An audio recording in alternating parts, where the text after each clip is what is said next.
อามิทุระโตอา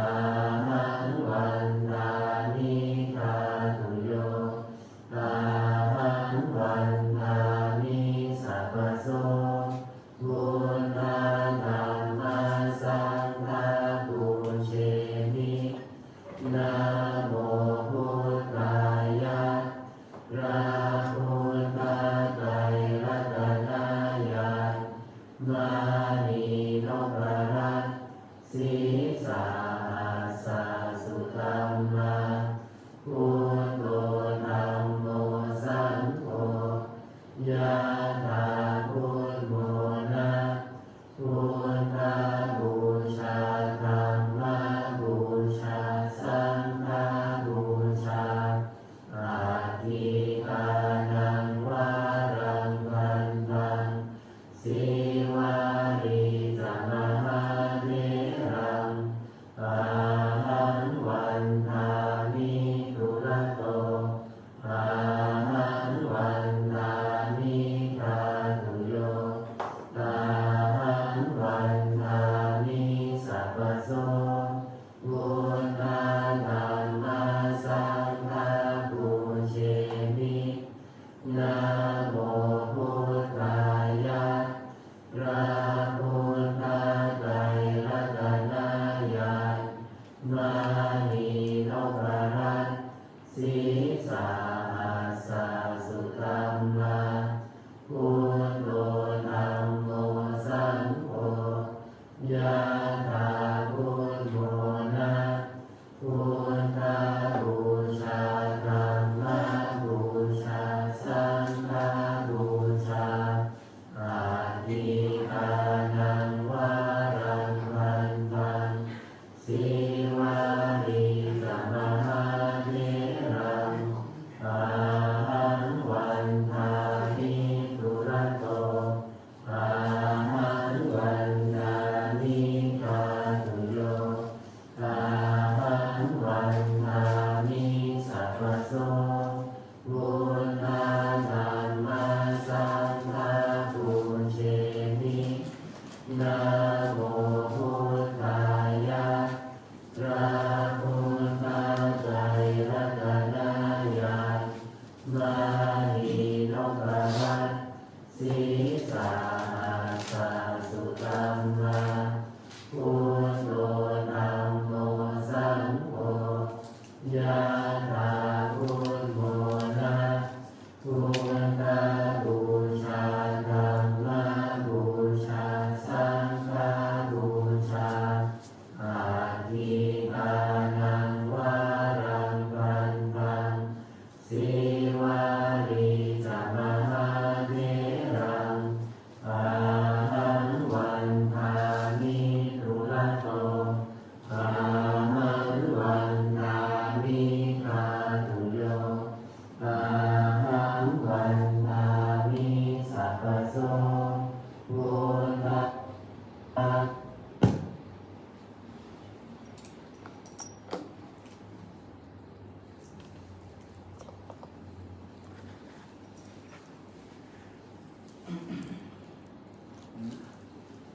ได้เวลา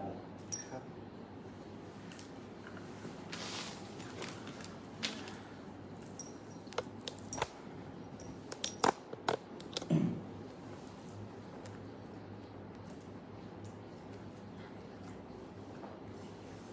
ขยับมานั่งใกล้ๆ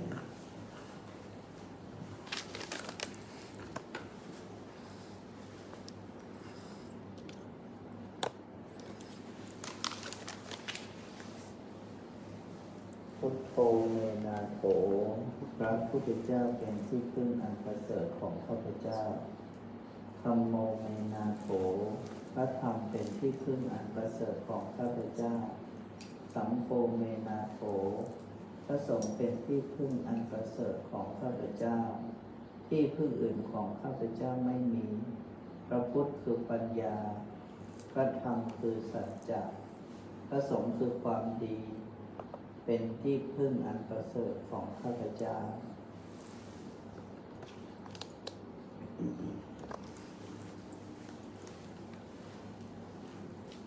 อนุโมทนา กุศลบารมีของทุกท่านญาติโยมท่านทั้งหลายทั้งที่มาร่วมกันวันนี้วันโกนวันนี้วันพระเรามีกิจกรรม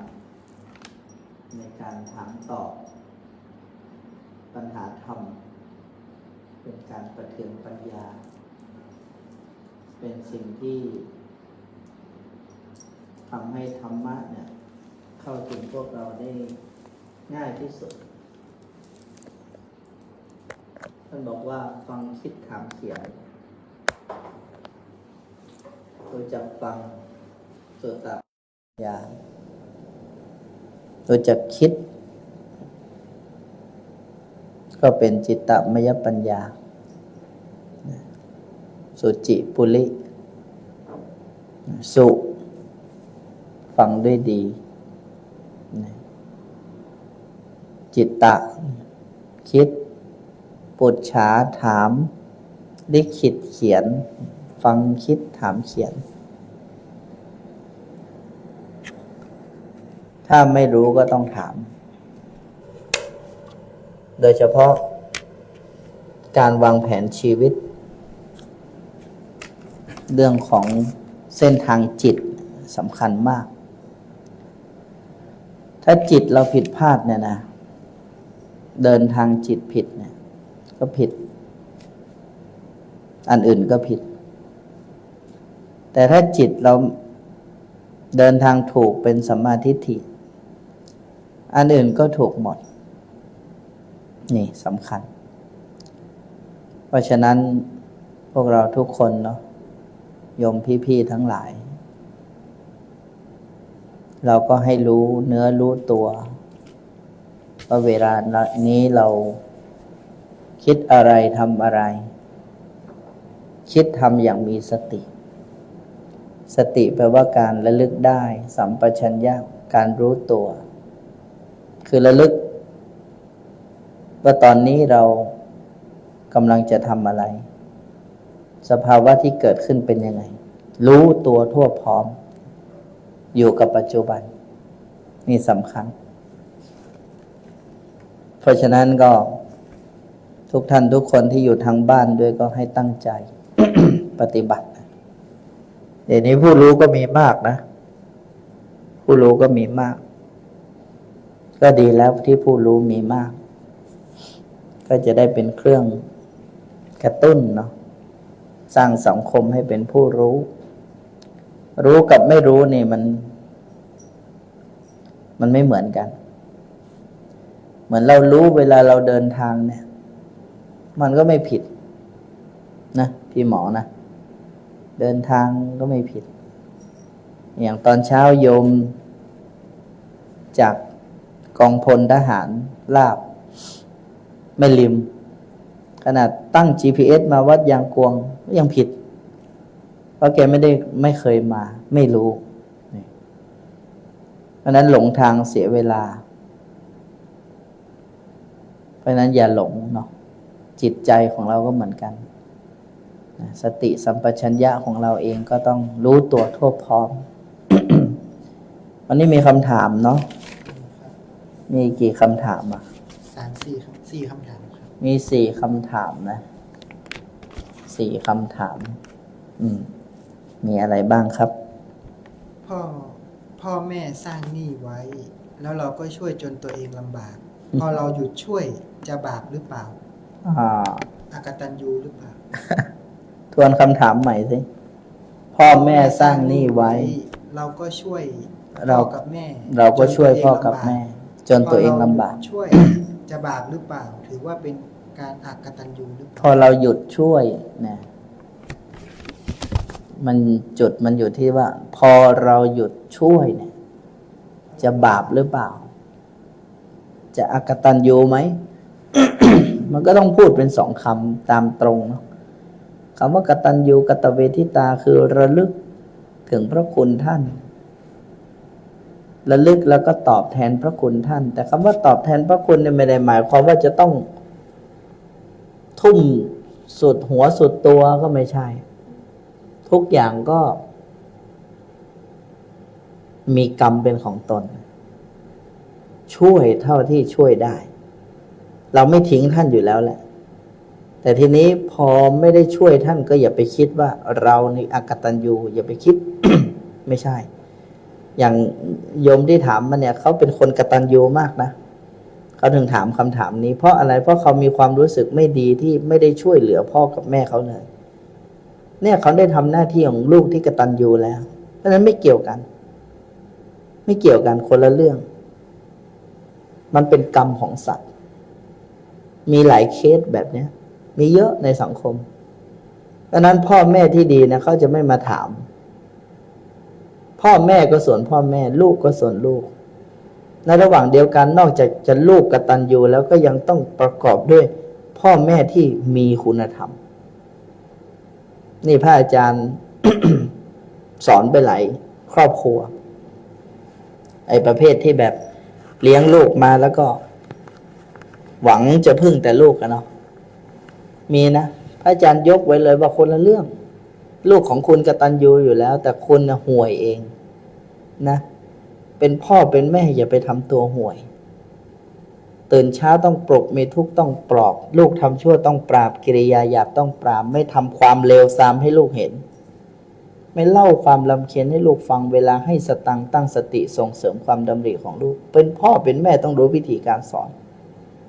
วันนี้ที่ลูกกตัญญูกับเราเนี่ยเพราะการกระทำของเราที่อบอ้อมอารีเมตตา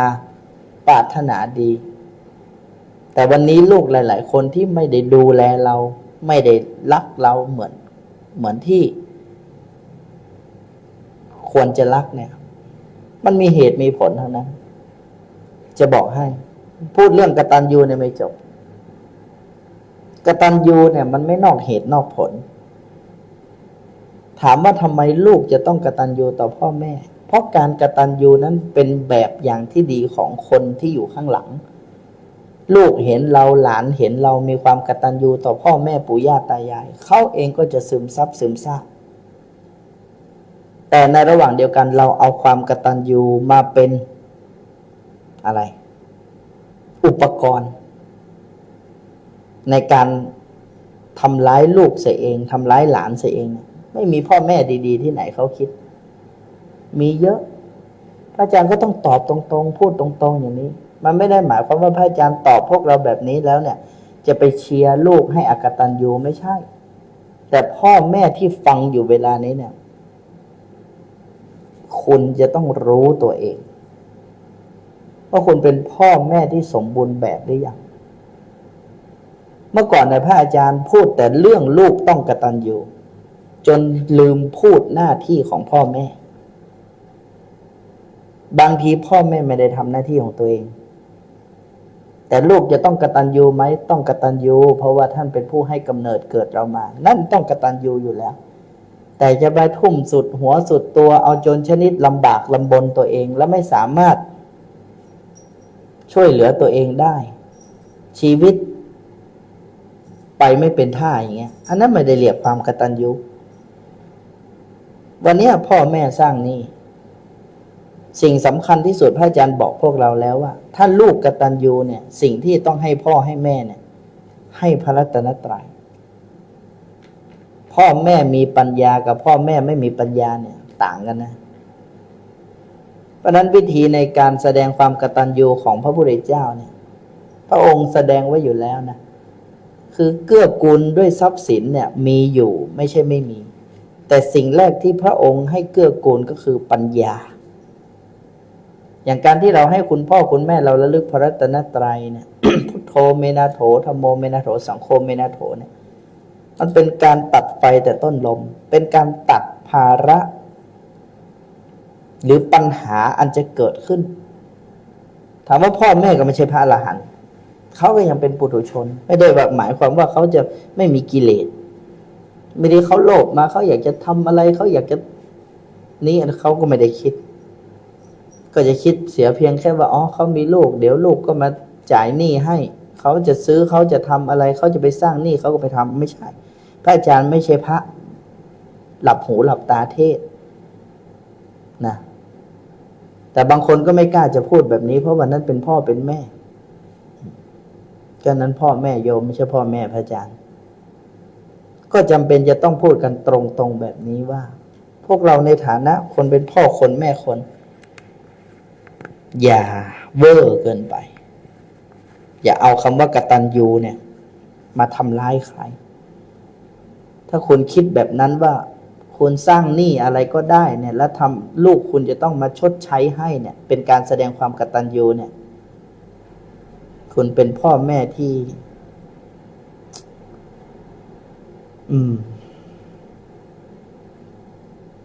เสียดายแล้วก็ไม่รู้ไม่มีคำพูดนะคิดเอาเองว่าจะต้องเป็นพ่อแม่ประเภทไหนแต่พวกเราในฐานะลูก ก็ทำหน้าที่ของตัวเองให้ดีมีเงินมีทองถ้ามีเหลือใช้เหลือจ่ายก็ดูแลท่านนะสร้างกฎสร้างระเบียบไว้ตั้งแต่ต้นนะบางทีบางอย่างก็อย่างว่านั่นแหละจะไปตามใจกันมากล้นก็ไม่ใช่แล้วความกตัญญูนั้นมันอยู่ในใจมันไม่ต้องเอาออกมาเป็นเครื่องไม้เครื่องมือในการทำร้ายใครหรือว่าต้องเอามาเป็นข้ออ้างนะจะมีหรือไม่มีนั้นมันอยู่ที่ตัวบุคคลเหมือนครูบาอาจารย์เนี่ยลูกศิษย์ลูกหาจะเคารพนับถือเนี่ยมันก็อยู่ที่ตัวของครูบาอาจารย์ด้วยไม่ได้หมายความว่าเป็นลูกศิษย์เป็นอาจารย์กันแล้วลูกศิษย์จะต้องมีความกตัญญูจะต้องไปหามาสู่ทุกวันจะต้องมาหากันทุกวันวันไหนไม่มาหาอกตัญญูเนี่ยเหตุผลมันมีไหนต้องมีเหตุมีผลพ่อแม่ก็ต้องมีเหตุมีผลครูบาอาจารย์ก็ต้องมีเหตุมีผลครูบาอาจารย์บางคนเนี่ยลูกศิษย์ไปนับถือคนอื่นไม่เอาเลยบอกไม่ใช่อันนี้อกตัญญูเนี่ยไม่ใช่มันไม่ใช่วิสัยของครูบาอาจารย์ไม่มีครูบาอาจารย์ไหนคิดแบบนั้นทำแบบนั้นพูดแบบนั้นถูกต้องเป็นอันหนึ่งอันเดียวกันได้ไม่ได้หมายความว่าเขาจะมาก็มาเหมือนพวกเรามาหาพระอาจารย์ก็มาด้วยหัวใจเนาะมาด้วยใจถ้าว่างก็มาถ้าไม่ว่างก็ไม่ได้มาก็ไม่มีอะไรผิดไม่มีคำว่ากตัญญูไม่มีคำว่าอกตัญญูเพราะกตัญญูหรืออกตัญญูนั้นต้องดูเหตุและผลกตัญญูเนี่ยก็คือความระลึกถึงพระคุณท่านแล้วก็ไม่คิดในสิ่งที่ไม่ดีต่อพ่อต่อแม่อันนี้ใช้ได้แล้วนะใช้ได้แล้วนะวันนี้ไม่มีเงินมีทองจะให้ท่านก็ไม่เป็นไรวันหนึ่งถ้ามันมีจะช่วยเหลือท่านจะเลี้ยงดูท่านก็ว่ากันไปอย่างแต่ถ้าสมมติว่าวันนี้มันยังไม่มีจะไปตะบี้ตะบันไปหาเงินหาทองไปกู้หนี้ยืมสินมาเลี้ยงพ่อเลี้ยงแม่เช่นนั้นจะถูกหรือไม่ถูกนะนี่ฝากคิดเรื่องนี้ขอเจริญพรตั้งใจไปนิพพานในชาตินี้ไม่ไกลไปใช่ไหมคะตั้งใจไปนิพพานในชาตินี้ไม่ไกลไปเพราะเรายังอยู่ทางโลกและยังมีคู่รู้สึกว่ายังไกลไม่ไกลหรอกมันเป็นความคิดของเราเองไอ้พระนิพพานเนี่ยไม่ไกลไม่ใกล้ ไกลก็อยู่ที่ใจใกล้ก็อยู่ที่ใจมีใจนี่เป็นหลักมานี่สิลูกกินข้าวหรือยังน่ารักเชียวมานี่ก่อนมานี่ก่อนเร็วโอ้กินข้าวกับอะไรครับอะไรนะมาม่าโอ้โหเกิดผิดที่แล้วเกิดผิดที่แล้วลูกกินมาม่านะ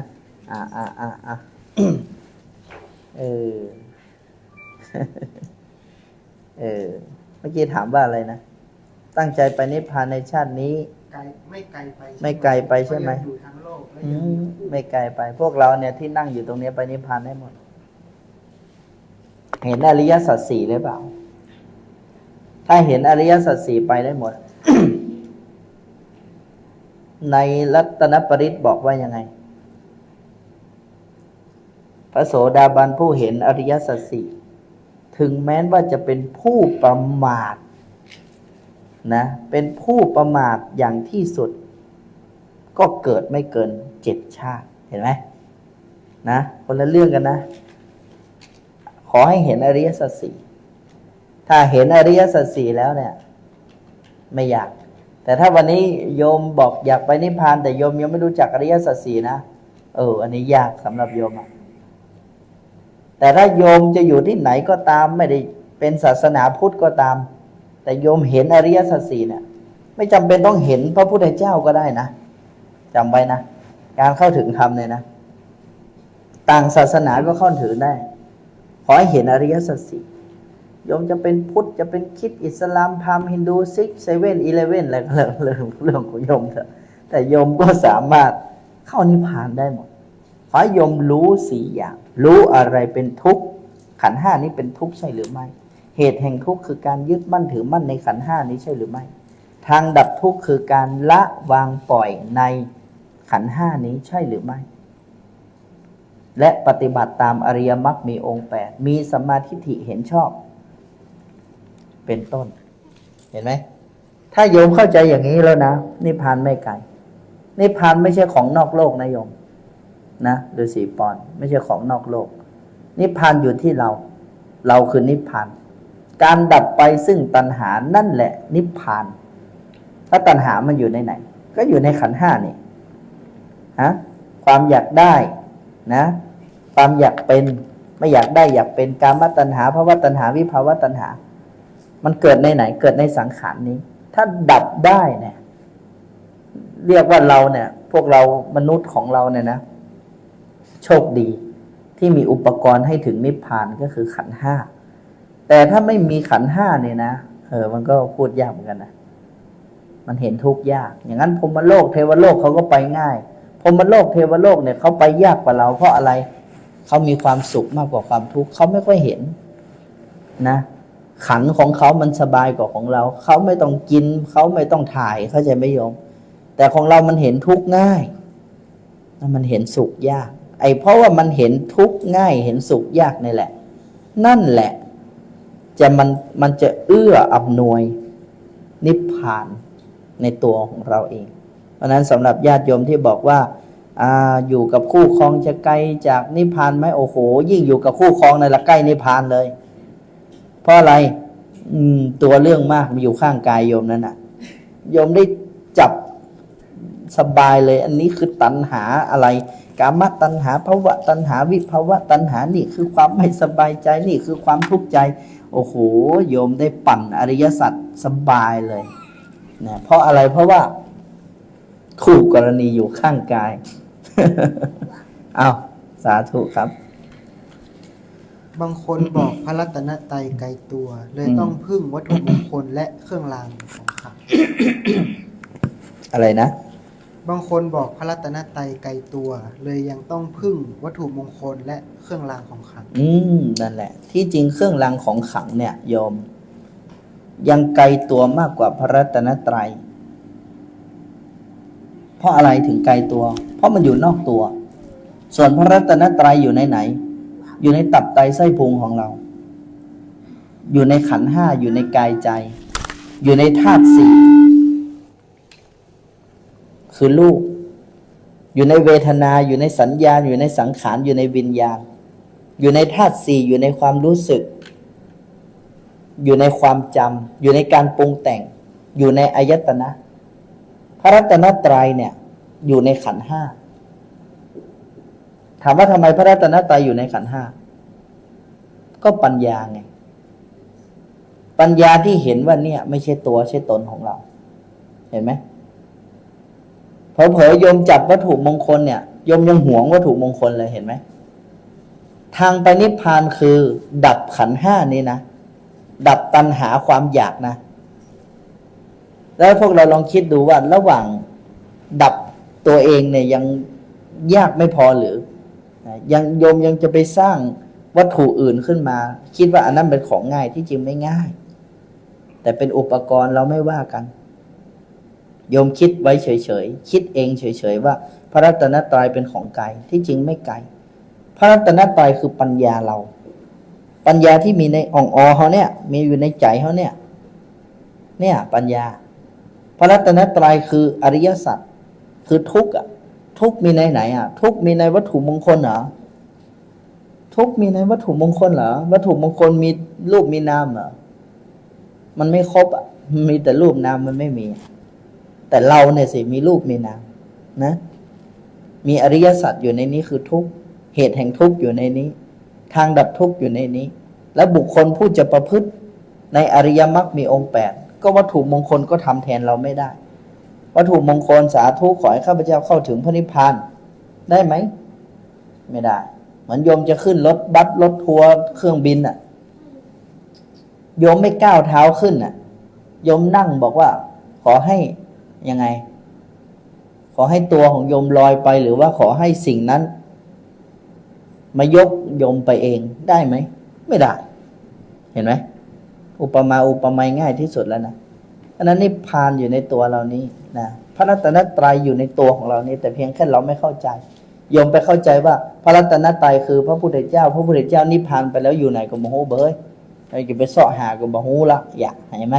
ถ้าโยมเข้าใจว่าพระธรรมคือพระไตรปิฎกก็อยู่วัดโน่นตู้พระไตรปิฎกเห็นไหมโยมจะต้องมานั่งสวดมนต์ไหว้พระโอ้ขี้ค้านเนี่ยเห็นไหมพระสงฆ์อยู่วัดโน่นกว่าจะไปวัดอีกนะวัดบางวัดก่อนหน้าไปวัดบางวัดก็ไม่น่าไปพระสงฆ์บางรูปก็น่ากราบพระสงฆ์บางรูปก็ไม่น่ากราบเห็นไหมถ้าโยมเข้าใจพระรัตนตรัยไม่ถูกโยมเลยคิดว่าพระรัตนตรัยนะอยู่ไกลโยมทั้งที่พระรัตนตรัยอยู่ในตัวของโยมเองเจริญพร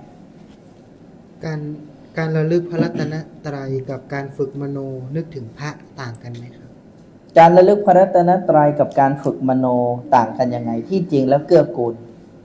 บุคคลผู้ระลึกพระรัตนตรัยได้เนี่ยจะฝึกมโนได้แจ่มแจ้งกว่าเพราะการไปเข้าเฝ้าพระพุทธเจ้าเนี่ย หรือการนึกถึงภาพพระเนี่ยถ้าจะให้แจ่มแจ้งดีแล้วเนี่ยให้เป็นไปเพื่อหนทางแห่งนิพพานนะจะต้องมีกำลังใจของตนก่อนพวกเราอย่าลืมนะว่าวิชามโนมยิทธิเนี่ยถือว่าเป็นฝ่ายของสมถะ เป็นฝ่ายของโลกิยะแต่พระเดชพระคุณหลวงพ่อวัดท่าซุงเนี่ยท่านชำนาญท่านมีบารมีมากท่านให้ผู้ฝึกทั้งหลายทั้งปวงเนี่ยมุ่งตรงไปสู่เมืองแก้วนิพพานอย่างเดียวที่จริงวิชามโนมยิทธินี่นะเขาเอาไว้ดูโลกดูคนนะดูหวยยังได้เลยจะบอกให้เขาไว้ดูโลกดูคนเอาไปดูสวรรค์เอาไปดูนรกนะมันได้แค่โลกิยฌานแต่หลวงพ่อวัดท่าสูงท่านมีบารมีเวลาสอนลูกสอนหลานเนี่ยท่านให้ตัดสิ่งพวกนั้นมุ่งตรงต่อนิพพานกราบแต่พระอย่างเดียว พระคือเราคือพระแน่น้อมใจไปกราบพระเนี่ยไปด้วยมโนมยิทธิฤทธิ์ทางใจส่งใจไปภาพพระปรากฏถามว่าเป็นกุศโลบายไหมล่ะเป็นอุบายให้เกิดกุศลนะเพราะจิตพออยู่กับพระแล้วเนี่ยกิเลสไม่มีกิเลสมันไม่มีคือการเข้าถึงธรรมมันมีสองอย่างนะก็คือการเข้าด้วยนะวิราคะคือการหมดไปซึ่งราคะนะอันเนี้ยส่วนใหญ่พวกเขาเรียกว่าเล่นฌานเล่นอะไรเนี่ยถ้าเขาที่สุดนะแต่ต้องที่สุดแต่สุดท้ายมันก็ยังจะต้องมีวิปัสสนาจะไปด้วยโลกิยฌานอย่างเดียวก็ไม่ได้วิราคะนั้นยังจะต้องประกอบด้วยวิปัสสนาอย่างเต็มที่ด้วยถึงจะเห็นถึงจะไปได้นะอย่างเวลากราบพระเนี่ยใครอยากโลภอยากโกรธอยากหลงมีไหมมันไม่มีท่านก็ให้ทำอยู่ตลอดทำอยู่ตลอดทีนี้มันก็ชินนะโยมกราบพระมันก็ชินแต่ก็ไม่ได้หมายความว่ากิเลสมันจะหมดไปสุดท้ายเราก็ยังต้องกลับมาที่ขันธ์ห้าอยู่ดีว่าขันธ์ห้าเนี้ยนะอะไรโยมไปปรับกล้องผิดกับปรับกล้องผิดอย่าไปแต่งหน้าให้อาจารย์นะมาใส่วิกใส่ผมเนี่ยตายเนอะ เพราะฉะนั้นเนี่ยตรงนี้และอีกอย่างหนึ่งก็คือไปด้วยนะเรียกว่าอะไรนะสุขวิปัสสโกนี่คือไปด้วยปัญญานะเรียกว่ามีเจโตวิมุตติกับปัญญาวิมุตตินิพพานเนี่ยนะเพราะฉะนั้นการระลึกถึงพระรัตนตรัยเนี่ยเป็นการที่เรามั่นอกมั่นใจในตัวเองดึงปัญญาขึ้นมาดึงสัจจะขึ้นมาพิจารณาดึงความดีในตัวเองขึ้นมาอย่าลืมนะหลวงพ่อวัดท่าซุงท่านบอกเลยบุคคลที่จะเรียนมโนมยิทธิเนี่ยศีลห้าครบเคารพพระรัตนตรัยไม่กลัวตายเมื่อไหร่มีนิพพานเป็นอารมณ์มีนิพพานเป็นอารมณ์เนี่ยหมายความว่าไม่เอาอะไรนะ ไม่ปรารถนาอะไรนะพรหมโลกไม่ปรารถนาเทวโลกไม่ปรารถนามนุษย์โลกไม่ปรารถนานรกเปรตอสุรกายสัตว์เดรัจฉานไม่เอาทั้งสิ้นมุ่งตรงอย่างเดียวคือนิพพานดังนั้นบุคคลผู้มีพระรัตนตรัยเป็นพื้นฐานเวลาฝึกวิชามโนมยิทธิเนี่ยจะแจ่มแจ้งมากกว่าเพื่อนเพราะกิเลสเขาถือเอากิเลสมากกิเลสน้อยถ้ากิเลสมากภาพที่ปรากฏนั้นอาจจะเป็นมายาภาพได้แต่ถ้าอุปกิเลสเบาบางจนใสบริสุทธิ์เนี่ยภาพที่ปรากฏเนี่ยวิเศษนะนี่เพราะฉะนั้นเราต้องทำความเข้าใจตามเหตุตามผลขอเจริญพรการที่เราเข้าใจ การที่เราเข้าใจปฏิจจสมุปบาทได้ประโยชน์อย่างไรการที่เราเข้าใจปฏิจจสมุปบาทได้ประโยชน์ยังไงได้ประโยชน์มากมันดับภพดับชาติที่จริงพระอาจารย์เคยพูดเรื่องนี้แล้วนะปฏิจจสมุปบาทคือจุดกำเนิดคนจะดับก็ดีคนจะเกิดก็ดีเนี่ยปฏิจจสมุปบาทเนี่ยสำคัญเขาเรียกว่าสายเกิดสายดับปฏิจจสมุปบาทปฏิจจสมุปบาทสายดับจะเกิดด้วยอวิชชาเนี่ยเป็นทั้งตัวดับด้วยเนี่ยอวิชชาปัจจยาสังขาราสังขาราปัจจยาเนี่ยทุกอย่างมีเหตุมีปัจจัยพร้อมร่วมกันมาเพราะฉะนั้นการที่เราเข้าใจปฏิจจสมุปบาทหรือว่าสามารถจดจำได้แล้วนำมาทบทวนพิจารณาได้เนี่ยเราก็จะมีเหตุมีผลรู้เหตุรู้ผลจะรู้ว่าอยากจะดับสิ่งนี้ต้องไปดับอะไรก่อนอย่างจู่ๆอยากจะดับทุกข์เนี่ยแต่เราไม่เข้าใจอวิชชาความไม่รู้โดยเฉพาะความไม่รู้ในอริยสัจไม่รู้ว่าขันธ์ห้านี้เป็นทุกข์การยึดมั่นถือมั่นในขันธ์ห้านี้เป็นเหตุแห่งทุกข์การละวางในขันธ์ห้านี้เป็นทางดับทุกข์ถ้าไม่รู้อันเนี้ยเป็นอวิชชาแต่ถ้ารู้อันนี้ปุ๊บเป็นปัญญาเนี่ยเห็นไหมเพราะนั้นการรู้ปฏิจจสมุปบาทก็ช่วยให้เรามีหนทางมีเส้นทางเขาเรียกว่าเป็นแผนที่นำทางสู่การดับทุกข์ก็แล้วกันขอเจริญพรเวลาเราไปงานบุญยกฉัตรการที่เราไปกราบพระไหว้พระเราควรอธิษฐานขอพรอย่างไรขอพรขอให้ดีขอให้ถึงนิพพานในชาติปัจจุบันนี้บางคนพอพระอาจารย์บอกอย่างนี้ก็ไม่ค่อยอยากจะได้เพราะมันไม่มีเงินมีทองหลวงพ่อวัดท่าสูงท่านบอกไงท่านบอกว่าการที่เราปรารถนายอดนะไอ้กิ่งก้านสาขาเราได้หมดบางทีโยมอธิษฐานขอเพียงแค่กิ่งก้านสาขาที่จริงโยมจะได้มากกว่านั้นก็เสียดายไปไม่ถึงนะอย่างบางทีโยมขอต้นเนี่ยทั้งที่อานิสงส์ที่โยมควรจะได้ในนู่นโยมจะได้ทั้งกิ่งก้านสาขาและผลมันด้วยซ้ำแต่โยมมองมันไม่เห็นมันโยมจะเอาแค่เปลือกมันโยมจะเอาแค่ต้นมันอย่างเงี้ยเห็นไหมเพราะนั้นเวลาพวกเราอธิษฐานเนี่ยอย่าไปอธิษฐานอะไรยาวเวลาพระอาจารย์อธิษฐานเลยนะอิทังปุญญพลังด้วยอำนาจแห่งบุญนี้ขอจงเป็นปัจจัยให้ข้าพเจ้าเข้าถึงซึ่งพระนิพพานในชาติปัจจุบันนี้เมื่อก่อนยังไม่เข้าใจแจ่มแจ้งเรื่องอริยสัจเดี๋ยวนี้พอเข้าใจเรื่องอริยสัจว่าเป็นหนทางในการดับทุกข์เป็นที่มาของปัญญาแล้วเนี่ยพระอาจารย์ก็อธิษฐานสมทบเข้าไปอีกเคยนำพวกเรานะก็ขอให้ข้าพเจ้าแจ้งในอริยสัจสี่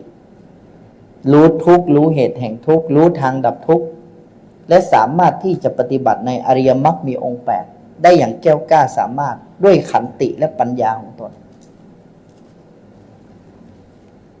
ทีนี้ถ้าบางคนห่วงเรื่องทรัพย์สมบัติเป็นเรื่องธรรมดาของญาติโยมพระอาจารย์ก็ต่อท้ายหน่อยว่าขึ้นชื่อว่าคำว่าไม่มีไม่ได้จงอย่าปรากฏมีแก่ข้าพเจ้าโยมดูสิอันนี้เป็นคำอธิษฐานของพระอนุรุทธะนะพระอนุรุทธะเนี่ยสมัยอดีตชาติท่านสร้างบุญบารมีไว้เยอะท่านอธิษฐานไว้เลยคำว่าไม่มีไม่ได้จงอย่าปรากฏว่าวันนั้นท่านเล่นอยู่แล้วท่านอยากกินขนมและขนมที่แม่ครัวเตรียมไว้ให้มันหมดมันไม่มีนะมันมีแต่จานเปล่าปรากฏว่าพระอนุรุทธะตอนเป็นฆราวาสนะท่ ท่านอยากหิวขนมท่านอยากกินขนมพอไปเปิดฝาชีดูเนี่ยขนมเต็มถ้วยเลยนี่เพราะอำนาจของบุญที่ท่านได้อธิษฐานไว้อนักการอธิษฐานเนี่ยก็เป็นเรื่องสำคัญถ้าพวกเราฉลาดพอก็อธิษฐานให้มันรอบคอบอย่ามัวอธิษฐานขอให้ได้เงินขอให้ได้ทองแต่บางทีขอให้ได้เงินขอให้ได้ทองของโยมมันเป็นทุกขลาภไงโยมอาจจะได้เงินมาแล้วเดี๋ยวโดนรถตั้งแหย่เอาไหมล่ะเอาไหมแบบนั้นได้เงินมาถูกหวยรางวัลที่1 3 วันตายเอาไหมล่ะเห็นไหมนี่เพราะฉะนั้นอธิษฐานอะไรเนี่ยอธิษฐานย่อคำว่านิพพานในชาติปัจจุบันนี้ย้ำลงไปด้วยนะนิพพานในชาติปัจจุบันนี้ย้ำไปอย่างนี้ต่อไปอย่าลืมนะเนี่ยให้อธิษฐานแบบนี้อันนี้ครับ พระอาจารย์ยกตัวอย่างการดับทุกข์ที่ขันธ์แต่ละขันธ์ได้ไหมเจ้าคะอยากเข้าใจวิธีทำการดับทุกข์ที่ขันธ์แต่ละขันธ์ก็ไปยากอะไรเราก็ต้องดูว่ารูปขันธ์คืออะไรธาตุสี่ธาตุสี่ที่มีในกายนี้มีอะไรนะธาตุดินธาตุน้ำธาตุไฟธาตุลมใช่ไหมล่ะธาตุอันใดมีลักษณะแข็งแข็งธาตุนั้นเป็นธาตุดินธาตุดินที่มีในกายนี่คือผมขนเล็บฟันหนังเนื้อเอ็นกระดูกเยื่อในกระดูกยกตัวอย่างเช่นรูปขันธ์รูปขันธ์มีอะไรลักษณะเวลาเราโกรธสมมติยกอารมณ์ขึ้นมาก่อนสมมติโกรธร่างกายมีลักษณะยังไงเล่าร้อนใจสั่นใช่ไหมเวลาโกรธหูแดงใช่ไหมกระสับกระส่ายใช่ไหมคือมันเนื้อเต้นเพราะอะไรเพราะความโกรธใช่ไหมเราก็ดูสิอย่าลืมว่าการจะดูการเกิดดับของขันธ์เนี่ยต้องใช้ความอดทนด้วยใช้ความอดทนประกอบกับความรู้คือปัญญาของเรารูปขันธ์คือธาตุสี่เวทนาขันธ์คือความรู้สึก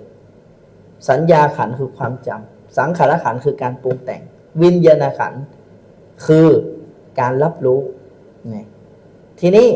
แต่ละขันธ์ขันธ์ห้ายกตัวอย่างอารมณ์โกรธเวลาอารมณ์โกรธเนี่ย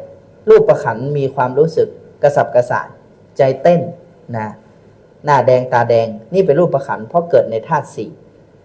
สองเวทนาขันธ์ความรู้สึกในระหว่างที่โกรธมันเป็นยังไงมันเป็นสุขหรือเป็นทุกข์สุขหรือทุกข์เวลาโกรธเป็นทุกข์นะทีนี้สัญญาขันธ์คือความจำผูกโกรธนั้นไว้ใช่ไหมเราจำเรื่องนั้นไว้ว่าใครทำอะไรกับเราเราจำเราโกรธขึ้นมาความจำที่จำในความโกรธนั้นอันนี้เป็นสัญญาสังขารขันธ์คือการปรุงแต่งในอารมณ์โกรธทำไมเราเป็นแบบนี้ทำไมเขาทำแบบนั้นทำไมเขาพูดแบบนั้นทำไมเขาไม่พูดแบบนี้ทำไมไม่พูดดีๆกับเราเห็นไหมสังขารขันธ์มันทำงานปรุงแต่งวิญญาณขันธ์คือการไปรับรู้ตั้งแต่รูปขันธ์เวทนาขันธ์สัญญาขันธ์สังขารขันธ์วิญญาณคือการรับรู้ด้วยตาหูจมูกลิ้นกายใจที่ส่งอะไรเข้ามารูปรสกลิ่นเสียงโผฏฐัพพะคือสิ่งที่มากระทบกายธรรมารมณ์คือสิ่งที่มากระทบใจทีนี้เวลาเกิดดับดูยังไงเราจะสังเกตเห็นว่าเมื่อเราอดทนดูอารมณ์ที่มันเกิดขึ้นแล้วเนี่ยอย่าลืมว่าสิ่งเหล่านี้เนี่ยมันไม่ได้เกิดตามอำเภอใจเราหรือจะดับตามอำเภอใจเราอยากจะให้มันเกิดได้เลยไม่ใช่ต้องมีเหตุมีปัจจัยเราอยากจะให้มันดับจะให้มันดับตอนนี้เลยได้ไหมไม่เป็นไปตามอำนาจใจจะต้องใช้ความอดทนในการดูแต่พอเราเป็นผู้รู้ผู้ดูมันเท่านั้นแหละปรากฏว่าสิ่งที่มันเกิดขึ้นนั้นมันจะเกิดขึ้นแล้วมันก็จะตั้งอยู่และสุดท้ายมันจะดับไปการดูขันธ์ห้าเกิดดับในแต่ละอย่างก็ดูแบบนี้แหละโยมจะสังเกตเห็นว่าพอโยมเห็นมันอย่างนี้แล้วเนี่ยใจของโยมเริ่มแผ่วเบาจากที่ยึดมั่นถือมั่นที่ปรุงแต่งที่สัญญาอะไรต่างๆที่มัน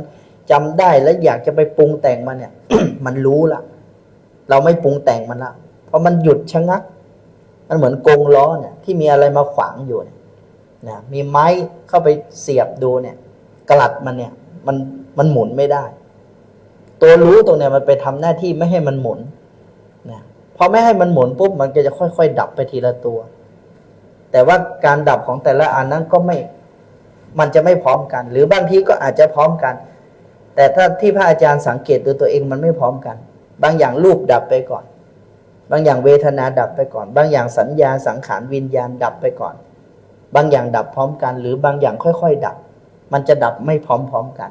เพราะฉะนั้นอันนี้แหละคือการดูขันธ์ห้าเกิดดับ แล้วพวกเราทุกคนเนี่ยจะได้ประโยชน์อะไรจากการดูขันธ์ห้าเกิดดับ เราจะไม่กระทำต่ออารมณ์ ยกตัวอย่างโยมพี่ยูมีความรู้สึกหงุดหงิดทุกครั้งเวลาเราหงุดหงิดเราจะทำไงพี่หมอพี่ยูพี่เสศิวิมลนะชื่อเล่นชื่ออะไรฮะฮะลี่พี่ลี่นะเวลาเราหงุดหงิดเนี่ยเราจะทำไงหงุดหงิดกรี๊ดมันออกมากรี๊ดออกมาเลยกรี๊ดมันออกมาไปหัดเรียนกับพี่ยูนะพี่ลี่นะกรี๊ดมันออกมาอันนี้มันเป็นการถ่ายเทอารมณ์อย่างหนึ่งเมื่อก่อนเราก็จะอย่างนั้นแหละหูแดงตาแดงอย่างถ้าพระอาจารย์หงุดหงิดมาพระอาจารย์ก็ไม่เอาอะไรละอย่ามาอยู่ใกล้พระอาจารย์ไม่พูดดีกับใครสักคนคือเราจะจัดการมันด้วยบุคลิกของเราที่มันเสียเข้าใจไหมเราจะมันเหมือนช้างตกมันนะโยมนะมันเหมือนช้างตกมันนี่แหละทีนี้พอเราทำตอบต่ออารมณ์ปุ๊บเนี่ยมันไม่ได้ส่งผลดีต่อบุคลิกภาพของเรามันไม่ได้ส่งผลดีต่อกายกรรมวจีกรรมมโนกรรมของเราดันมันจะพาเราไปสู่อกุศลกรรมด้วยแต่การที่เรากำหนดดูอารมณ์เกิดดับแบบนี้เนี่ยมันจะไปหยุดอกุศลกรรมที่มันจะก่อคือมันอยากจะก่อยังไงอย่างเช่นเราไม่ชอบใจใครเนี่ยเราอยากจะทำตาขวางล่ะไอ้ตาขวางนั้นมันเป็นอะไรอ่ะตาขวางเห็นไหมพอไปทำตาขวางไอ้นั่นเห็นตาขวางแล้วปุ๊บไอ้นี่เนี่ยเอาอะไรละจะเอาเรื่องหรือเปล่าจะเอาอะไรหรือเปล่าจะเอาหรือเปล่านะตัวบอเห็นไหมอัตตาตัวตนมันก็จะสร้างขึ้นมานะมึงมีมือกูก็มีมือมึงตบกูก็ตบอะกะเห็นไหมเห็นไหมแต่ถ้าเรากำหนดดูอารมณ์เกิดดับเนี่ยเราจะไม่ปรุงแต่งเรื่องพวกนี้เราจะเห็นมันแล้วก็ไม่ใช่ว่าไปคิดบวกไม่ใช่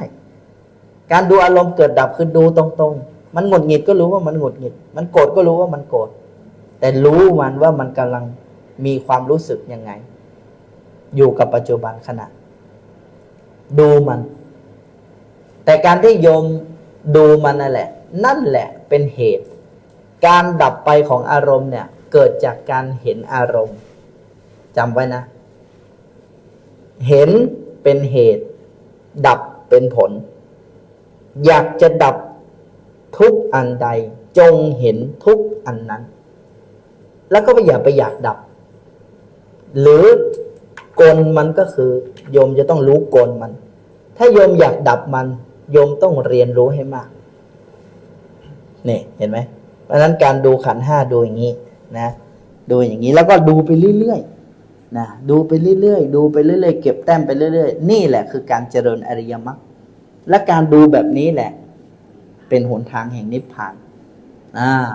สาธุเราจะควบคุมมันได้ยังไงหลายครั้งโกรธตัวเองเวลาที่เห็นสภาวะว่าตัวเองโกรธอีกแล้วนั่นแหละ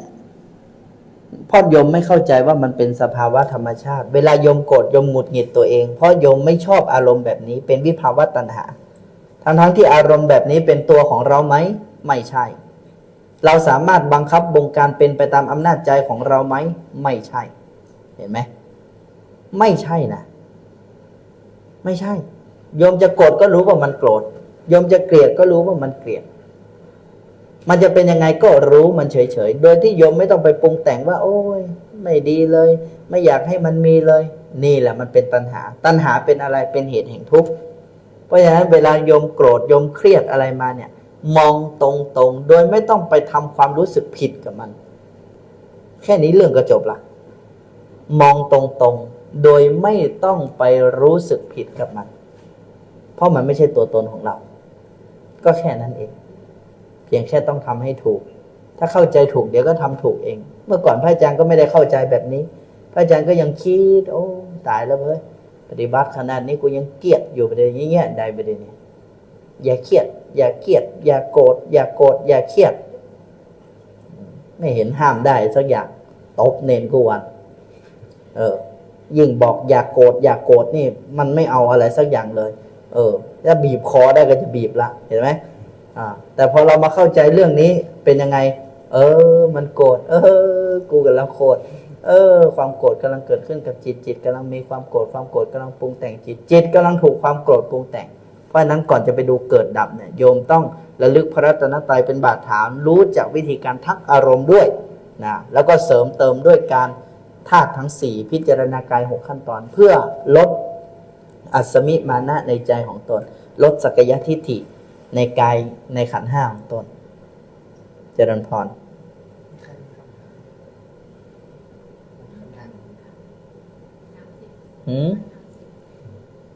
ถามอะไรครับนิวตันหมดแล้วเหรอคำถามกี่โมงแล้วจ๊ะ2:52ยังมีเวลาโยมศศิวิมลมีอะไรจะถามไม่มีนะพี่โอมีอะไรจะถามน่าจะมีอยู่นะคิดมากเหรอคิดมากเรื่องภรรยาเหรอทำไมเขาไม่ค่อยรู้เรื่องใช่ไหมอารมณ์ใครเหวี่ยงก็ธรรมดานะใช่อันนี้เขาดื้อหนักมากเหรอธรรมดาเด็กดื้อเด็กดื้อไม่ดีเด็กดีอะไร เดี๋ยวก่อนเอาใหม่เด็กดื้อไม่ดีเด็กดีไม่ดื้อเด็กดื้อถูกตีเด็กดีถูกชมเอางี้ดีกว่าถ้าดื้อเนี่ยให้มาอยู่กับอาจารย์ไม่ใช่แบบนี้นะไม่ใช่แบบตามอำเภอใจคืออยู่ก็คืออยู่เลยทิ้งเลยทิ้งอยู่กับอาจารย์เลยเพราะฉะนั้นอันนี้พ่อโอก็ต้องทักอารมณ์นะถึงอยากจะใช้ฝ่ามืออรหันต์ก็ตามที่เราได้ฝึกฝนวิทยายุทธมาก็ยังไม่ต้องใช้นะคำถามว่าให้พระอาจารย์สอนเรื่องการทลายอัตตาของตัวเองการทลายอัตตาของตัวเองการทลายอัตตาของตัวเองก็คือการพิจารณากายนั่นแหละการที่เราท่องธาตุกรรมฐานการที่เราพิจารณากาย6ขั้นตอนใช่ไหม1หมดลมหายใจ2น้ำดันดิน4เนี่ยไล่ไปนะธาตุดินแตกน้ำละลายดินนะกระดูกสลายลงสู่ดินอันนั้นแหละธาตุกรรมฐาน4ธาตุ4คือธาตุดินเรียกปฐวีธาตุน้ำเรียกอาโปธาตุไฟเรียกเตโชธาตุลมเรียกวายโยธาตุทั้ง4ความกำหนดพิจารณากายนี้ให้เห็นว่าเป็นแต่เพียงธาตุ4คือดินน้ำไฟลมประกอบรวมกันอยู่ไม่ใช่เราไม่ใช่ของเรานี่แหละคือตัวต้นแต่เวลาชาวโลกเขาสอนให้ถ่อมตนสอนให้ละอัตตาตัวตนเขาสอนอีกแบบหนึ่งเขาสอนแบบคือให้มองคนในแบบคนนี้ก็ดีทุกคนคืออะไรคือคนดีทุกคนคือเพื่อนร่วมโลก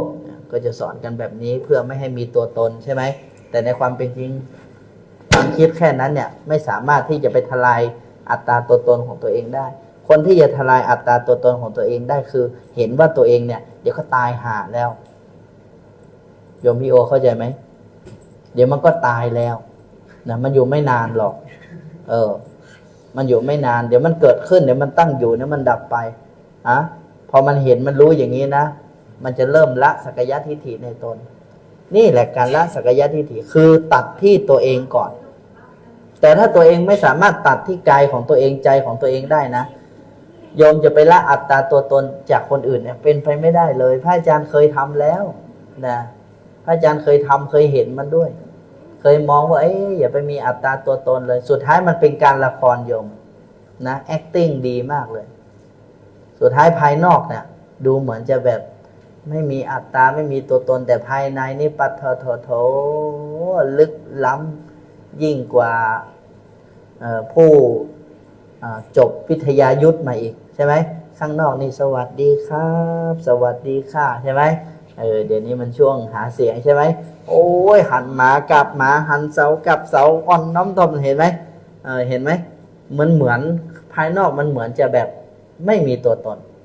แล้วเราคิดว่าการทำแบบนี้ก็จะเป็นการละตัวตนของตัวเองเหมือนกันที่จริงมันไม่ใช่มันซ่อนไว้ข้างในมารร้ายมันอยู่ข้างในเพราะฉะนั้นถ้าโยมอยากจะละอัตตาตัวตนตัวเองเนี่ยโยมกลับมาพิจารณากายใจของตัวเองพิจารณาขันธ์5ตัวเองมองมันให้ชัดเจน โดยเฉพาะเอาธาตุสี่ไปท่องเอาบทพิจารณากาย6ขั้นตอนไปท่องนี่พระพุทธเจ้ามีวิธีในการจัดการกับตัวตนแบบนี้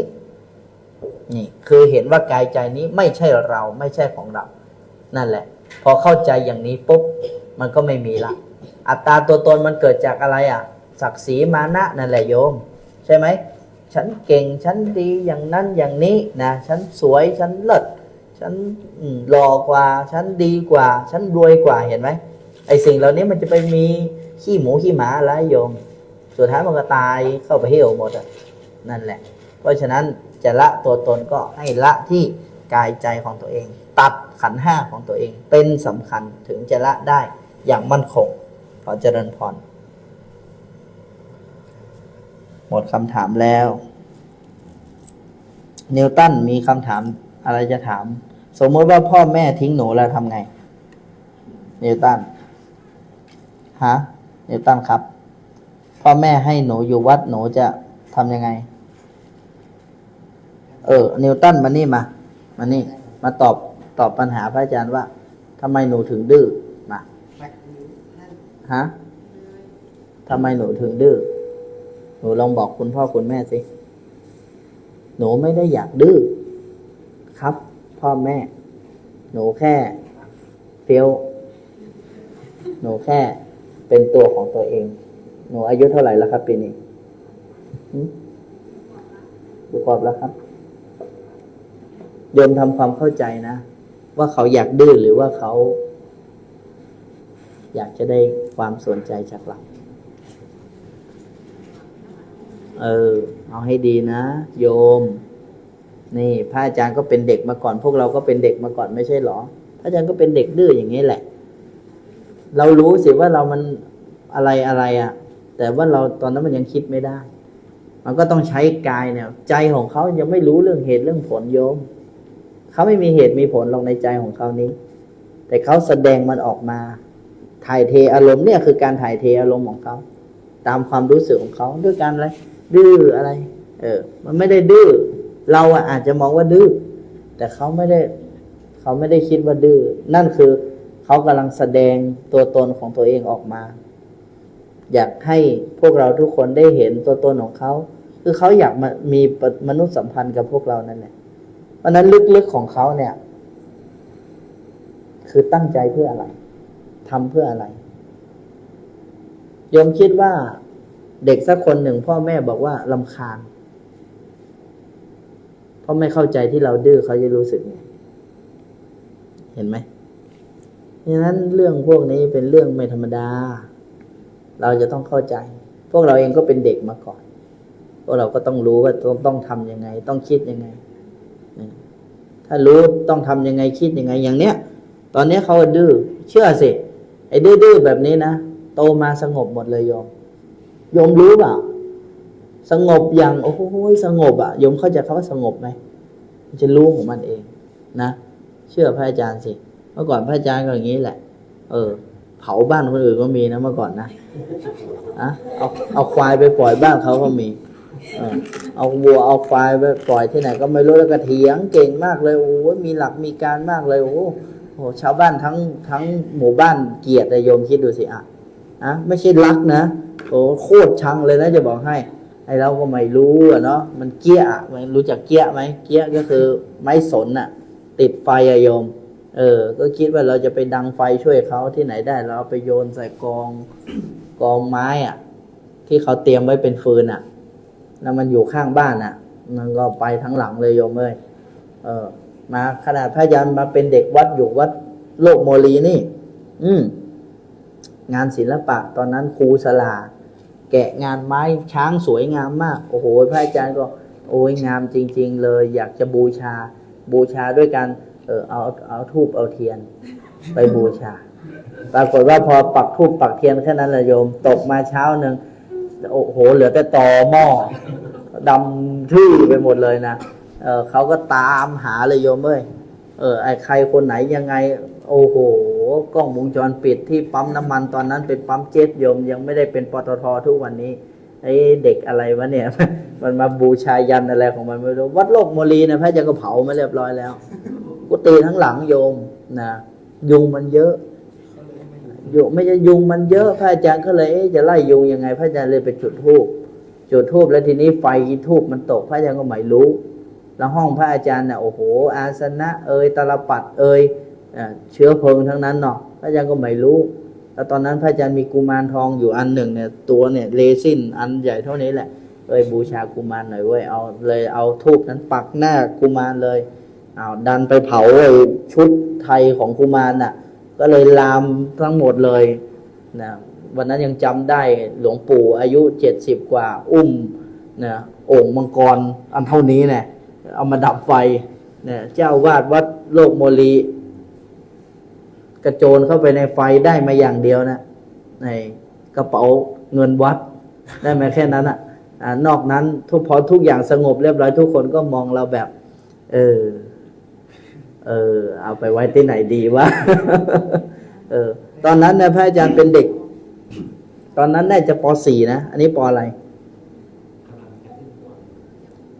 กำลังจะขึ้นกำลังจะขึ้นป .1 นี่สบายเลยกำลังจะขึ้นป .1 ตอนนั้นพระอาจารย์จะขึ้นป .4 โยมที่วัดเขาเอ็นดูพระอาจารย์ก็เลยพาพระอาจารย์ไปเที่ยวงานวันเด็กด้วยพอไปเที่ยวงานวันเด็กเรียบร้อยแล้วก็พาไปพระอาจารย์ก็เก่งตั้งแต่เด็กเนาะป .3 ป .4 พระอาจารย์ก็เก่งแล้วใช่ไหมออกไปนำไหว้พระสวดมนต์พระอาจารย์นำไหว้พระสวดมนต์ตั้งแต่เด็กแล้วนะพอตกเช้ามาจะกลับวัดเนี่ยแหละพระในห้องพระโยมนี่สวยดีจริงๆเดี๋ยวขอยืมไว้หน่อยแล้วแต่ว่าไม่ได้บอกเขาปรากฏพระนั้นเป็นทองคำโยมแล้วพระอาจารย์ก็ไม่รู้ดันมาเป็นทองคำตั้ง2 บาทตายละพระอาจารย์กำลังนั่งเรียนอยู่ในห้องเรียนโรงเรียนโกวิทธรรมรงค์เนี่ยฝ่ายปกครองบอกเด็กชายพานุวัฒน์ตาเป็งผู้ปกครองเรียกเด็กชายพานุวัฒน์ตาเป็งผู้ปกครองเรียกมาที่ห้องปกครองด่วนทุกคนก็บอกมีอะไรน่าจะมีผู้ใหญ่ใจดีสมัยนั้นคนเวลาเขามามอบทุนการศึกษาครูใหญ่ก็จะเรียกเราตลอด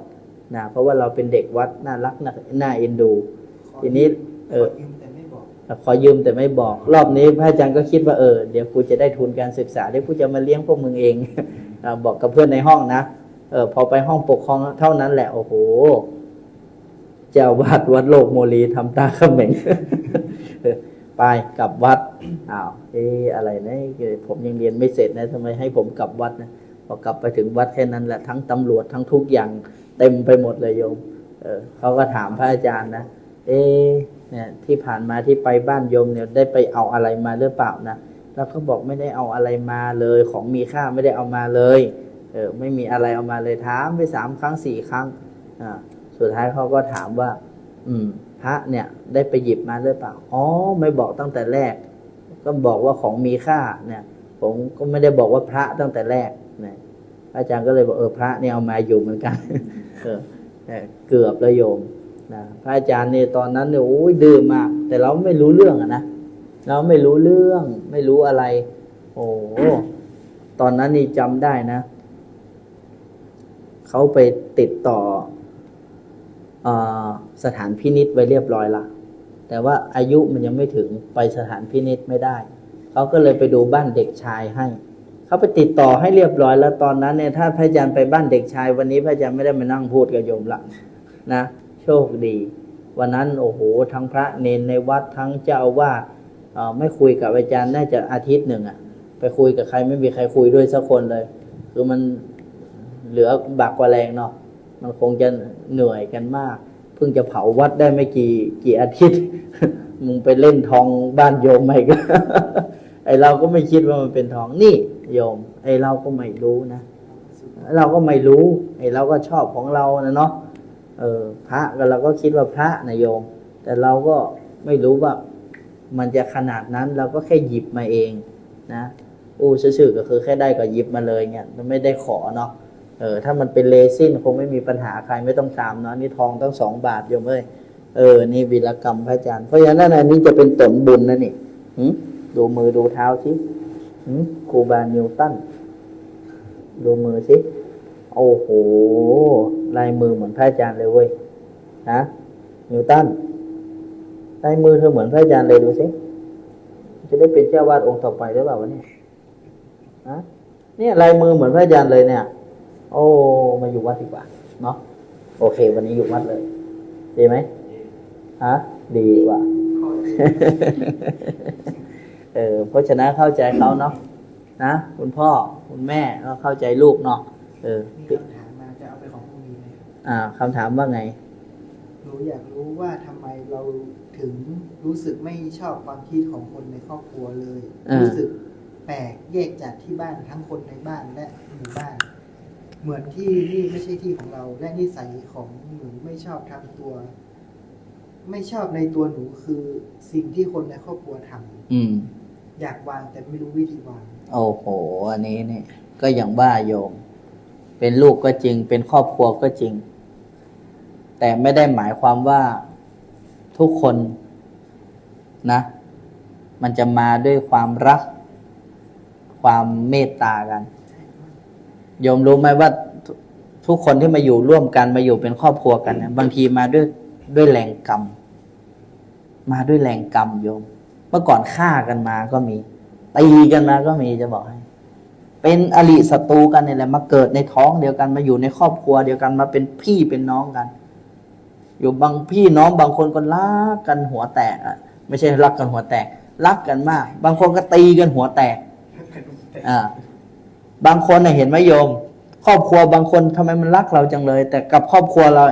มันรู้สึกยังไงแปลกๆนี่เป็นแรงกรรมเนาะอันนั้นแต่พระอาจารย์อยากจะให้ดับที่ตัวเองความรู้สึกเหล่านี้ขอให้กลับไปมองที่สังขารขันธ์มันจะจบแต่ถ้าเรามาพูดสาวเรื่องกันเนี่ยนะเพราะว่าอดีตชาติหนูไปถูกแบบนั้นหนูไปทำแบบนี้มันไม่จบถึงมันจะเป็นเรื่องแบบนั้นจริงๆนะแต่มันไม่จบคนเห็นกับคนมองไม่เห็นไม่เหมือนกันอย่างคนที่เขาทักเราเนี่ยเขาอาจจะเห็นแต่เรามองไม่เห็นเราก็ไม่สามารถที่จะคิดต่อไปได้ว่ามันจะเป็นจริงอย่างที่เขาว่าหรือเปล่าสุดท้ายเราก็ผะอืดผะอมแล้วก็ขมขื่นอยู่ในใจวิธีการที่โยมจะจัดการกับเรื่องนี้คือโยมกลับไปดูที่ขันธ์ของตัวเองรู้จักการทักอารมณ์แล้วก็มีพระรัตนตรัยท่องไว้ในใจอยู่เสมอถึงจะจัดการกับเรื่องนี้ได้พอมันปรุงแต่งขึ้นมามันไม่ชอบขึ้นมาก็นี่ตัณหาทั้งปวงวิภาวะตัณหามันเกิดขึ้นไว้อย่างนี้เอามองมันตรงๆเลยนี่คืออารมณ์เกลียดอารมณ์เกลียดกำลังเกิดขึ้นกับจิตกำลังมีอารมณ์เกลียดอารมณ์เกลียดกำลังเกิดขึ้นกับจิตกำลังถูกอารมณ์เกลียดนี่ปรุงแต่งเราก็ท่องทักอารมณ์ไปอย่างนี้เลยให้มันตรงๆไปเลยว่านี่เป็นสังขารขันธ์แต่ถ้าเราจะไปหาเหตุหาผลนะโยมมันไม่จบถ้าสมมติว่าเหตุผลในอดีตชาติโยมไปทำอะไรในครอบครัวไว้ล่ะโยมจะเชื่อหรือเปล่าว่าโยมทำอะไรต่อพวกเขาไว้บ้างและบางทีไม่ใช่แค่ทำอะไรตั้งหลายอย่างกลับไปนั่งได้ละลูกป่ะนี่ตั้งหลายอย่างเพราะฉะนั้นเนี่ยความรู้สึกเหล่านี้วิธีการจะจัดการคือ 1. ท่องพระรัตนตรัยในใจผู้หญิงใช่ไหมท่องพระรัตนตรัยในใจพุทโธเมนะโถธัมโมเมนะโถสังโฆเมนะโถอารมณ์ใดเกิดขึ้นทักอารมณ์เดินจงกรมก็ดีทำอะไรก็ดีท่องธาตุกรรมฐานพิจารณากาย6ขั้นตอนและอยากจะบอกว่าถ้าหนูเข้าใจแล้วก็โยมสามารถปฏิบัติได้อย่างนี้นั้นในครอบครัวของหนูนั่นแหละ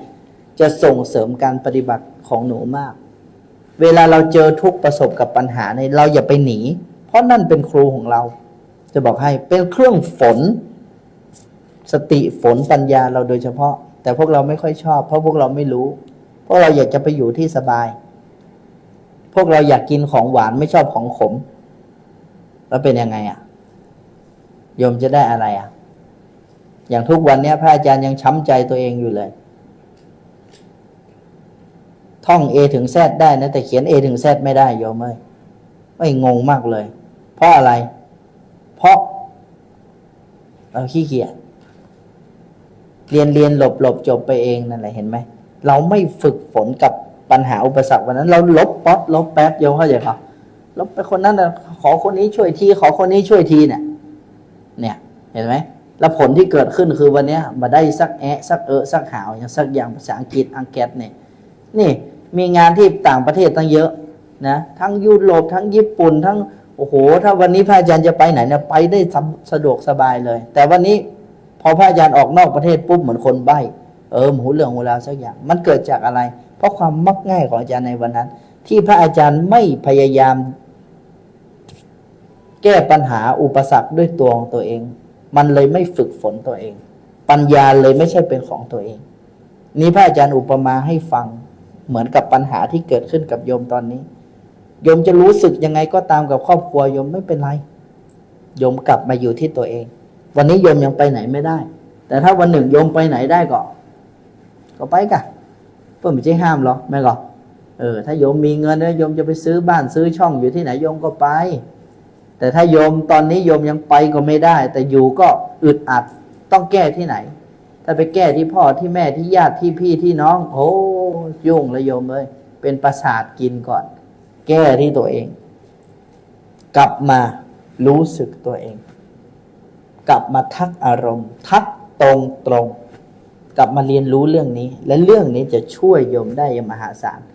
แต่วันหนึ่งที่โยมมีพลังดีแล้วเนี่ยโยมจะไปไหนก็ได้อนุโมทนาเขาบอกว่าสาธุหนูสมัครเป็นล่ามพระอาจารย์สมัครเป็นล่ามพระอาจารย์ดีเลยดีอนุโมทนาปดใจมาพ่อมีก็ไม่หยาไม่ยิงมันจะไปเป็นล่ามพระอาจารย์ได้ยังไงนั่นแหละดีอนุโมทนานะนี่พรุ่งนี้มาถามต่อนะหมดแล้วใช่ไหมโยมศศิวิมลอะไรอีกโยมโอวรุตหมดแล้วนะโยมล่ะเป็นไงช่วงนี้รู้สึกเวียงใช่ไหมธรรมดานะไหนจะธาตุสี่ในตัวเองอีกใช่ไหมธาตุดินธาตุน้ำธาตุลมธาตุไฟที่แปรปรวนเป็นผู้หญิงก็ธรรมดาเนาะมันต้องมาสปะเนาะยิ่งวันไหนใกล้นะจากมันเถอะมันก็จะเหมือนกับพระแม่กาลีประทับทรงเนาะมองเห็นอะไรก็คือแบบดีใช่ไหมทักอารมณ์ไหนทักให้อาจารย์ฟังสินี่คืออารมณ์เดี๋ยวดังอีกหน่อยจ้าปกติเป็นคนพูดดังกว่านี้นะเอาว่าตามนะนี่คือความหงุดหงิดว่าดังๆความหงุดหงิดกำลังเกิดขึ้นกับจิตกำลังมีความหงุดหงิดความหงุดหงิดกำลังปรุงแต่งจิตกำลังถูกความหงุดหงิดปรุงแต่งนี่โยมบัจจายาแล้วถ้าเขาว่าเขาใช้จนเขียนเลยอย่างนี้ง่ายกว่าเจ้าค่ะอะไรเขียนเลยถ้าเขาบอกเขาทักจนนี่จะทักยังไงแล้วทักแล้วทักอีกทักจริงกับทักปลอมเนี่ยมันไม่เหมือนกันนะงานไม่เดินเจ้าค่ะงานอะไรแบบสอนกันบ้านแล้วงานมันไม่เดินให้อ่านให้เขียนแล้วแบบเขียนข้อต่อข้อแล้วแบบหยุดแล้วว่าจะไปทำนู่นนั่งนี่แล้วจะลุกก็โยมก็สร้างกฎขึ้นมาแล้วโยมก็ต้องให้เขาทำการบ้านเองถ้าทำการบ้านเองไม่เสร็จโยมก็ต้องสร้างกติกาเวลานี้คือเวลาอะไรเวลานี้คือเวลาอะไรแต่ตรงวันนี้โยมศูนย์อาน่ะนะศูนย์อาคือเดี๋ยวถ้าอันนี้เสร็จแล้วเราจะอันนั้นไม่ต้องต่อไปนี้ตั้งเวลาไว้เลยอันนี้คือเวลาทำการบ้านของเราโอเคพ่อแม่ลูกมานั่งทำการบ้านด้วยกันทำอย่างมีความสุขนะไม่ใช่ว่าพอเริ่มจับสมุดการบ้านแล้วแม่เป็นหน้ายักเลยมันจะไปกล้าเงี้ยได้อย่างไรไม่ก่อนพระอาจารย์เนี่ยเคยมาแล้วโยมนะอาของพระอาจารย์เนี่ยสอนเลขโอ้โหตีนยันพระอาจารย์ติดฝานู่นโยไม่ตีนะคะโยพยายามจะไม่สเต็ปนี้แต่ว่าเนี่ยจะชอบท้าทายไม่ตียืดไม่ก็ตีสี่ก็ตีสิไม่เป็นไรหรอกมันไม่ได้เนี่ยมันไม่ใช่เรื่องยากอะไรขนาดนั้นโยม เอางี้ดีกว่า การบ้านนะถ้าไม่อยากทำมัวไม่ต้องทำเอาก็ให้เขา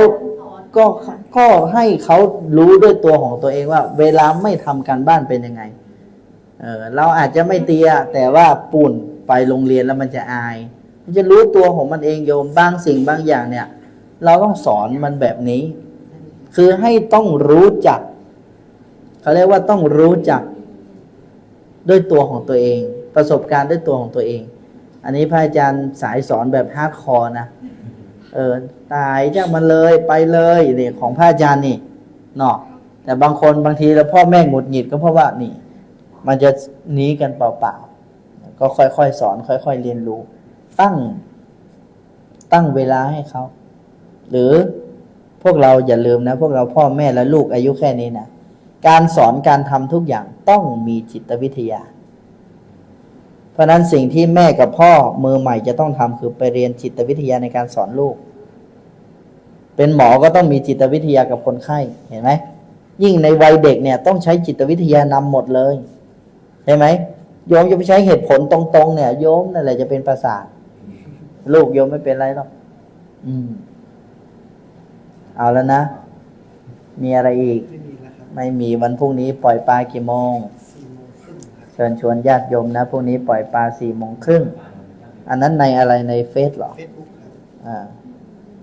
ขออนุโมทนา วันนี้คำถามเยอะนะปกติคนกดไลค์ไม่เกิน3 คนเลย ตอนนี้เยอะอยู่10 กว่าคน ดีละเพราะฉะนั้นก็ช่วยกันเนาะช่วยกันแล้วก็กิจกรรมวันนี้ก็ยินดีตอนนี้กี่โมงแล้ว 3:18 ครับ โอเคญาติโยมจะได้ไปจำวัดพระอาจารย์จะได้ไปจำบ้าน อันนี้เป็นมุกนะอย่างเงียบอย่างเงียบเสียอนุโมทนาลูกนิวตันพุทโธเมนาโถครับพุทโธเมนาโถ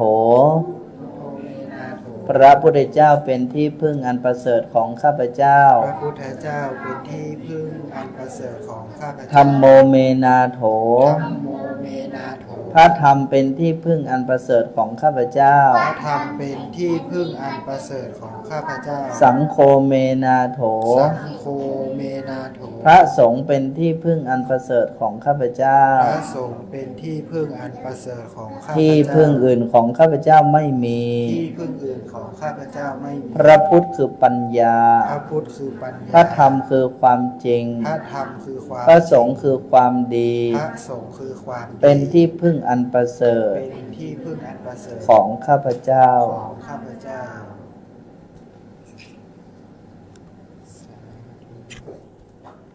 โมทนาญาติโยมนะพุทโธธัมโมสังโฆอายุวันโนสุขัง